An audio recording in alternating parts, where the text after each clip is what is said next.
children or for those with weak nerves.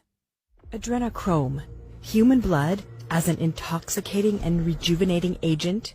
KLA-TV reported about the personal video of the successful singer Xavier Naidoo from April 2nd, 2020. In tears, Xavier Naidoo says, Adrenochrome.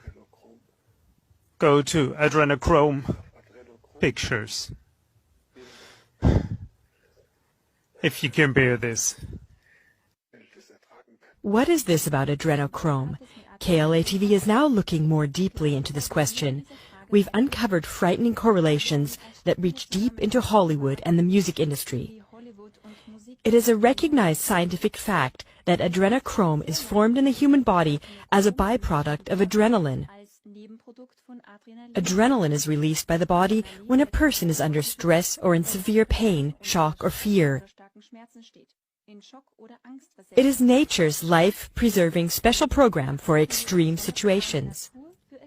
In the 1940s, studies by Abraham Hoffer and Humphrey Osmond proved the hallucinogenic effect of adrenochrome, which is similar to the drug LSD.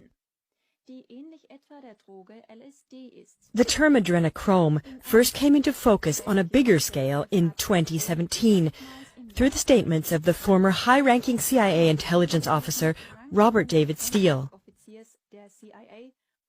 He used this expression in connection with ritual child abuse.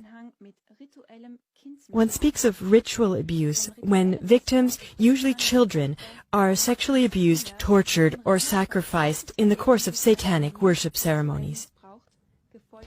Robert David Steele spoke in an interview about the fact that children are tortured at such ceremonies in order to achieve exactly this effect, a high level of adrenaline in the blood. According to Steele, it is practice in satanic circles to drink this adrenochrome-enriched blood to get high on it. Robert David Steele also says in several interviews that adrenochrome is considered a rejuvenating agent in wealthier circles. It turns out that drinking children's blood is an anti-aging device. This is just really sick and disgusting, but it's a fact. It's a chemical fact. And if you drink adrenalized children's blood, which is to say you terrorize the child, not just with sodomy, but with torture and with other satanic ritual things. If you adrenalize the child's blood before you kill them and drink their blood, this is a doubly effective anti-aging device. In recent weeks, besides Xavier Naidoo, also the American heavyweight boxer David Rodriguez spoke out on this topic. Where they terrify the child so much. And this is hard to swallow, this is hard to even grasp, but it's an actual ancient ritual to terrify mainly children because they're more pure, their adrenal glands are more pure, terrify them to the point where they cannot, where they're so scared and they're pumping out so much adrenaline and they're so terrified, and then you finally kill them and you drink their blood, and it's like the ultimate aphrodisiac, it's like the fountain of youth, it rebuilds ritual ceremonies, and now they bottle up and sell it in the vials. And people buy this shit. It's a drug.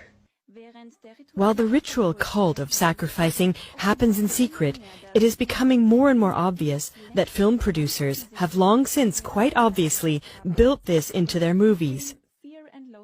In the 1998 Hollywood movie Fear and Loathing in Las Vegas, starring Johnny Depp in the main role, adrenochrome is even openly named and used. Adrenochrome. Adrenochrome?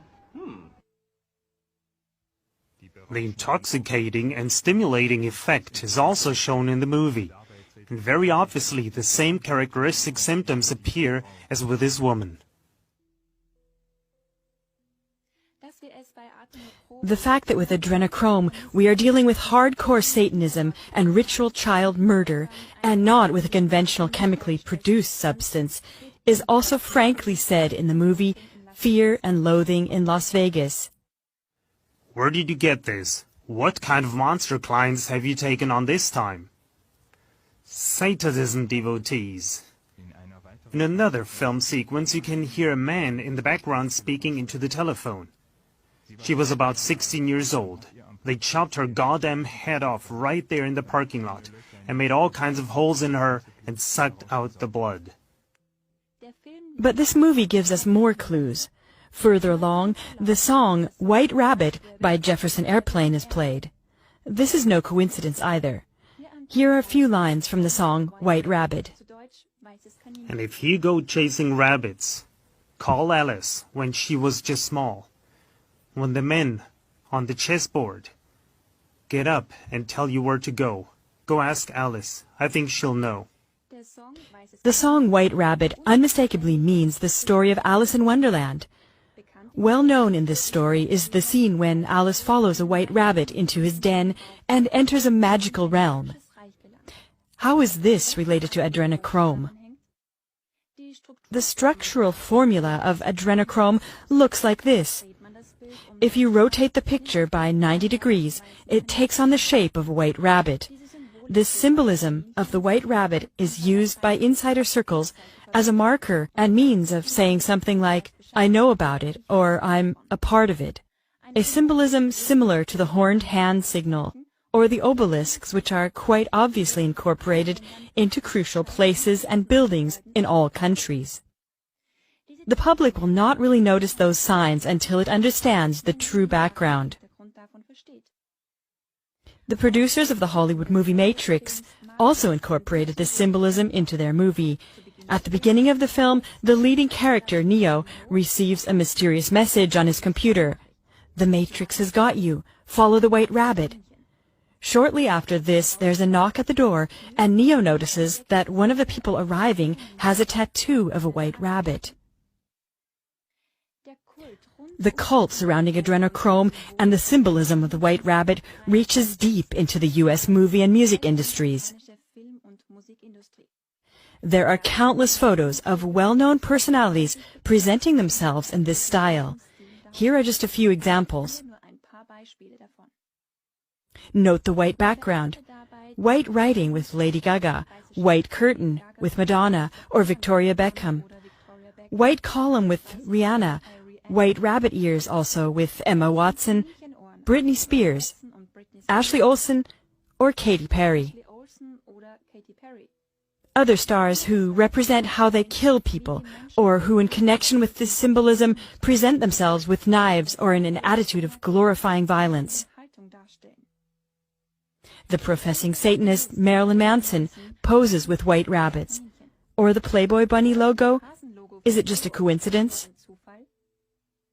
The artist Alex Podesta dedicates a large part of his art to this symbolism. He is a member of John Podesta's family, one of the masterminds behind Pizzagate, the child trafficking network for pedophile circles.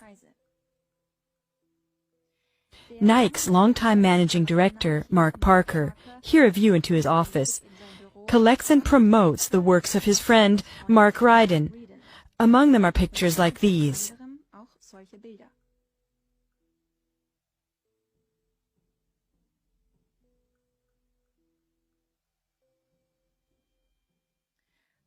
Adrenochrome and the murder of children behind it is a huge crime that must be penalized and cleared up immediately.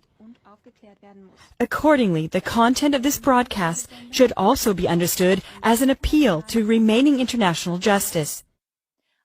In the background, behind such atrociously brutal practices, the European Police Authority, Europol, reports that in 2015 alone, 10,000 children disappeared without a trace. This grievance must also be cleared up and stopped. The same goes for the horrible revelations surrounding the child trafficking network Pizzagate, which has seriously incriminated well-known politicians and personalities in the USA. The scandal surrounding the New York billionaire Jeffrey Epstein, who ran a child sex network for the American upper class, also requires proper clarification. The case of the pedophile satanic network in the Dutroux case in Belgium, where verifiably 27 witnesses died. Also the case of Natascha Kampusch in Austria, where the investigation results of the chief investigator Franz Kroll would have seriously incriminated Austrian politicians. These did not come to the light, however, because he was also found dead in his apartment.